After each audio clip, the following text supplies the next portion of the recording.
La certification PICS, ce qu'il faut savoir. J'ai évalué et développé mes compétences numériques grâce aux tests passés sur mon profil PICS.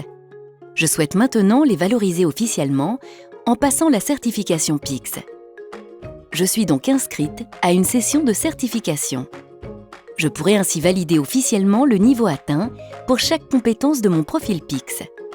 Lors de cette session de certification, PICS va vérifier que le niveau que j'ai atteint pour chaque compétence de mon profil correspond bien à mon niveau réel. Je vais donc passer un test unique et personnalisé, généré à partir de mon profil.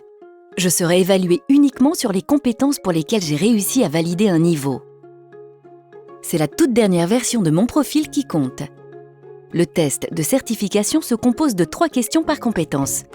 Pour que PICS vérifie à quel point mon profil reflète mon véritable niveau, les questions posées sont des variantes des questions que j'ai déjà réussies. Donc, pas de surprise. PICS va me délivrer une certification PICS, un profil certifié avec un score certifié et pour chaque compétence, un niveau certifié. Ce score et ces niveaux certifiés peuvent être inférieurs à ceux de mon profil. Il peut même arriver que ma certification soit rejetée. Pas de panique. Pour éviter ces situations, il suffit d'en comprendre la logique. Prenons la compétence « Interagir ». Si je réponds correctement aux 3 questions, PICS certifie le niveau atteint dans mon profil. Si je rate ou si je passe une des 3 questions, que se passe-t-il? En fonction de mon pourcentage de bonnes réponses sur l'ensemble du test de certification, PICS peut considérer que cas numéro 1, c'est une petite erreur d'inattention. PICS certifie quand même le niveau atteint dans mon profil. Cas numéro 2, cette erreur reflète une petite lacune. PICS certifie le niveau inférieur.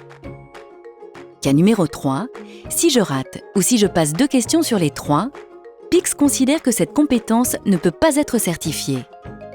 Attention, si j'échoue à plus de 50% des questions, PICS considère que mon profil ne correspond pas à mon niveau réel. La certification est rejetée. J'ai tout compris. Conclusion.